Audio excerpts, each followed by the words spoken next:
After our Bacolod trip, we're hopping on a boat to Iloilo. More food trip ito, so if you want to know where to eat, tune in. Nandito na kami sa Iloilo. We're finally here at the terminal. Ay, pakita ko sa inyo kung ano itsura. Ayan siya. Medyo maayos naman. Sabi ni Kuya mga 12:40 daw yung boarding. We got the business class seats. Okay, we're already inside the vapor.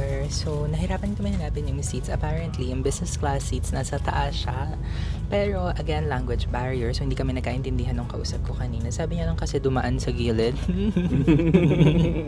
Yung pala, dumaan sa gilid and pumanik sa taas. So, nasa taas yung business seats. This is our view. Ayun na may mga other vessels, I guess.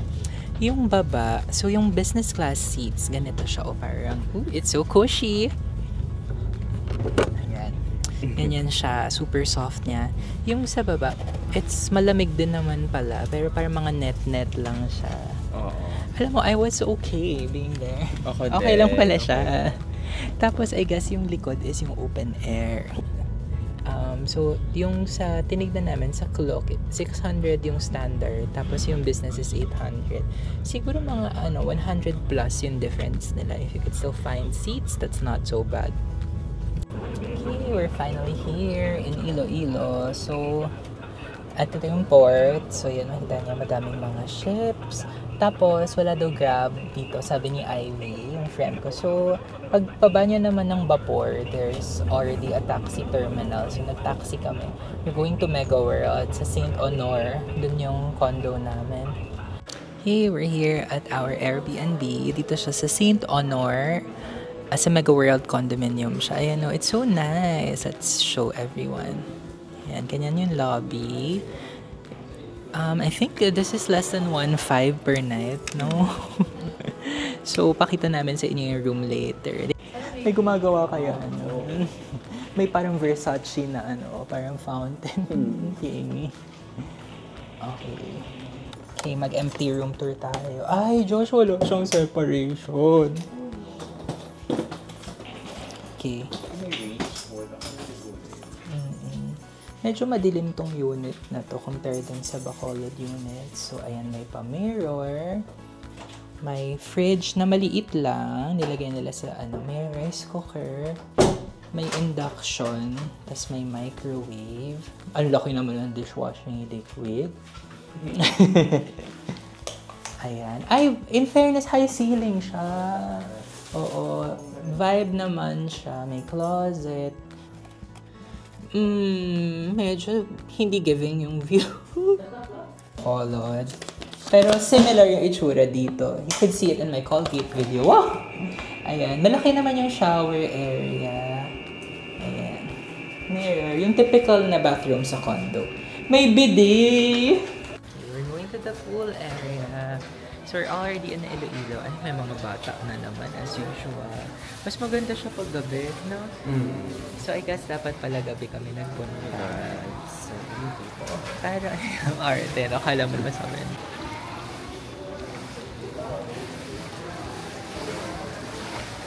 Food tourism again today. Wow, puro food tourism. Excuse lang to, kain lang kami ng kain actually. So we're on our way to Madge Cafe. Hindi na siya yung traditional sa palengke. Pero we will see kung ma-achieve pa rin.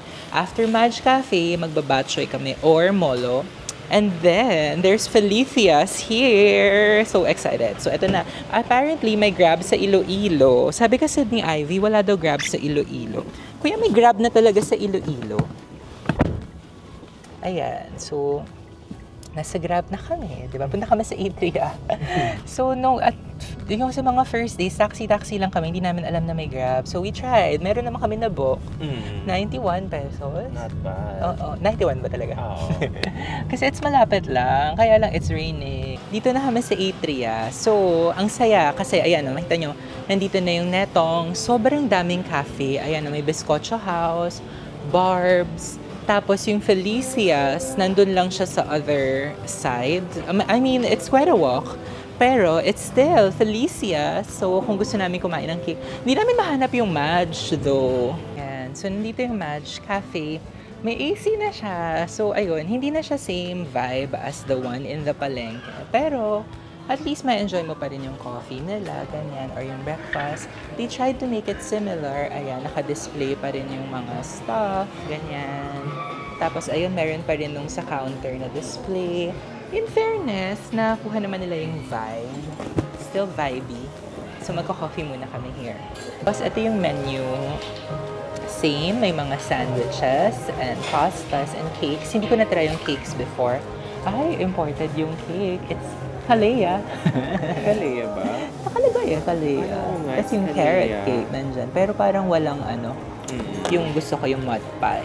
Anyway, ito yung hot drinks nila. Ang coffee nila ranges from 115 to 135 pesos. I'm not yet sure kung ano orderin ko. Pero for sure, hot coffee. So, order na muna. Parang evaporated milk yung nakalagay. Sarap. Sarap siya. Ay, yung tapang ng coffee. Okay din siya. Parang Alpine yung nakalagay. Sa kanya is medyo. Medyo ito yung sir. mild. No. Hindi, ito yung sa akin darker. Talaga? Oo. Nagpalit tayo ng coffee? Oo, ito yung sa'yo. Sige yung sa akin. Sige. Oo nga, darker nga yung itsura. So, yun yung, ano yung tawag doon? Tab-ang yun. Tab-ang. Okay. So, ito yung medyo.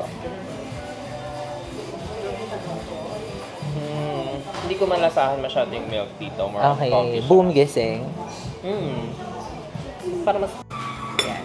I have 2 coffee. So, ito yung tab-ang. Ito yung medyo. Kita naman magkaiba yung color. Okay. So, tab-ang muna tayo.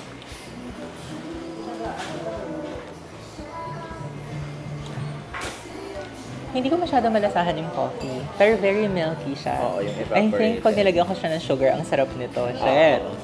Okay, ay, bawal ba yun sa YouTube? Ay, ito naman is yung medyo.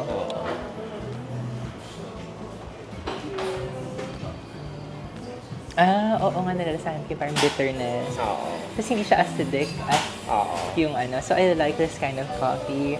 Milky pa rin naman siya, pero mas milky to. Siguro, ang gagawin namin, ipag-mix namin. Tinutuo po namin, pinaghalo-halo namin yung coffee. Medyo makalat. Si Josh po may kasalanan yan. So, meron na kami nung regular tab-ang.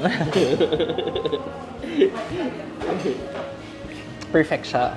So, yung in-between siya nung medyo and tab-ang. Siguro pwede namang i-request na gawin nyo. Del Revilla, 230 pesos for both coffees na. Grabe no, sobrang affordable niya. Pero, even affordable siya dati dun sa palengke. Like, nung tinignan ko yung old video ko, 45 pesos lang in order namin. So, medyo nagdoble yung price niya dito. So, 2 years na yun nakalipas. Pero kasi iba na rin naman yung location nila. May aircon na. So, yun, gets ko naman. Pero ang sarap pa rin yan. Lunch na namin. So, we're going to Netong's. Again, wala na siya sa market. Nandito na siya sa Atria. Or baka meron pa rin naman sa market. Pero we choose here. So, ayan yung menu. Ako, in-order ko extra. Si Josh, extra na all beef. Tapos umorder kami ng puto, 30 pesos. Ayun. Sige po. Thank you. Okay, this is the all beef. Para ang sarap. Pero gusto ko rin yung sa akin. Ayan o, may liver, may pork, may beef. Alam niyo naman, I will eat anything. Ito yung vibe ng place. It's so bright. May aircon. So, na-experience ko siya both. Yung sa market din naman na-try ko. Mas mainit doon. This is the puto. I think dinidip siya. Try. A bit salty nga. Alam mo, lasa siyang Lucky Me. Pero mas home style to kasi sa Lucky. Mas malalasahan mo yung authentic flavor ng beef. Tapos may puto, 30 pesos. Alam ko cheaper pa nga doon. Lahat sa akin meron. May liver, may pork. Gusto ko kasi yun.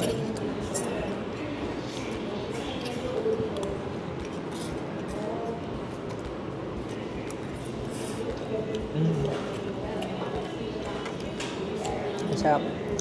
Lasang ayor. Ang sauce. Velvet. Manin na ilo-ilo. So if you want to try bok choy, yeah. So mas comfy dito sa Netong sa Atria. So everything's here na. So I suggest going here. Siguro mas mahal lang ng konti.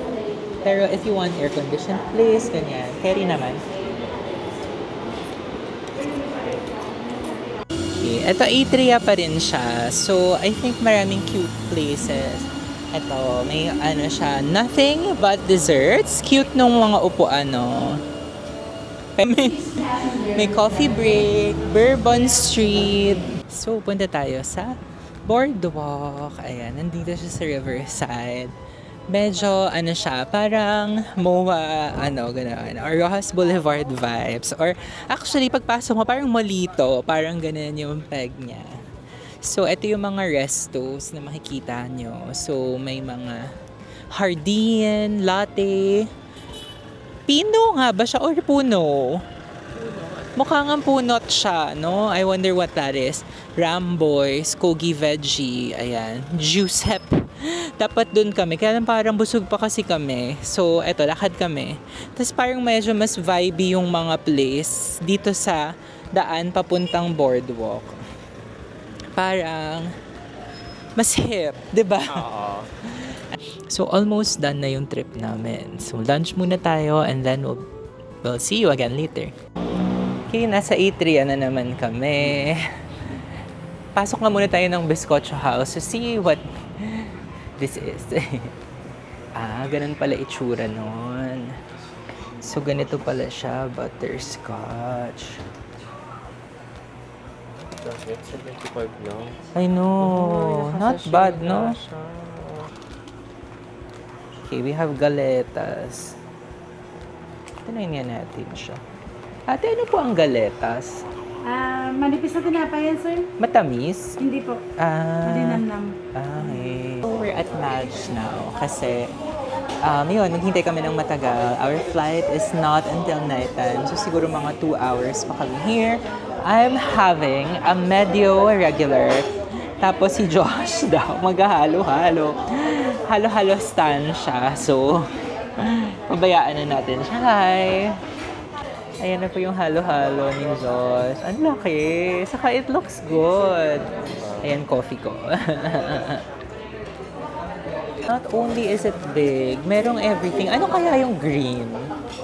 Kaong, I think. Talaga? Okay, not a fan. Eh, pati yung red. Parang iba yung red. shape. Kaong din siya.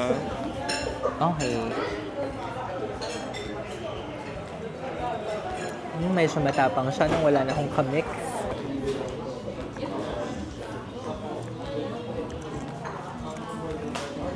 Okay. Coconut milk? Oo. Yung nilagay? Yan. Okay, so ito pala yung Cap Ising. Parang smaller yung place. May mga combo meals sila, oh. So, yung menu nila, yung specialty daw is pancit molo, empanada, sorry. And fresh lumpia, yokodiri lumpia. Yan. So, may combo meal. So, Josh got the lumpiang Shanghai. Served with pancit molo, 3 balls and rice, 125. They also have frozen products. I have to do VO kasi they blasted Mariah Carey as in super lakas. Pero this is what we ordered. So we have some molo soup. Tapos for me, I got some empanadas. Yung molo soup ko mga 5 pieces yata siya. Tapos, ayun, yung empanada. Tapos si Josh, he got the lumpiang Shanghai combo yata. Tapos may 3 pieces na molo yung soup niya. Soup was comforting, masarap naman siya. Actually, when I got home, pinagawa ko yung kay mommy. Pero if you're going here, orderin yung malaking pot para mas marami kayong makain. Yung empanada, saks lang siya for me. Not my favorite. So go for the molo soup instead. Like, just get a big pot. Ang liit ng plane namin, no? Ang fun. Wala ring bus na naghatid sa amin. So, sariling sikap, lakad lang. Cute ng plane. Dalawa lang kami. Sa isang row. Ang liit. Oh my gosh, may ipis. Saan? Or whatever. Ano ba yan? May insect sa plane. Pero in fairness, despite it being small, malaki yung leg. Hindi ako nababangga-bangga. So before mag-fly, let's discuss our pits and peaks. What is the pit of your trip? Yung strawberry shortcake. Na hindi naman masarap. Oo, yung strawberry shortcake. Sorry, Felicia. Sarap naman yung iba nyong cake. Ako siguro, yung hindi na natin nakain yung inasal. Parang nagmamadali kami to catch the boat, so hindi na kami nakapag proper lunch. And dessert, yung pala may manukan Ay, may Mascara and Felicia's Oo. naman pareha sa Iloilo. Nagmadali pa kami sa Bacolod. As for your peak, ano naman yung peak mo? Yung peak, siguro, we get to eat yung masarap na dulce de leche chocolate cake. Like 3 times. For 3 consecutive days, yun. Tsaka, ayun, yung mga first time ko makatry ng food from Bacolod and Iloilo. So, something new to me. Yun. Ako rin, siguro food nga rin ang peak ko kasi wala naman tayo masyado ginawang activities. Medyo naging food tourism talaga to. Siguro ang peak ko, yung unang kagat sa inasal. Kasi masarap siya. And I guess Felicia's nga rin, no? Knowing na masarap siya. Overall, it's a good trip. Wala kami masyadong napasyalan, pero madami kaming nakain. And we're going home. So, 7:30. Bye-bye. Bye.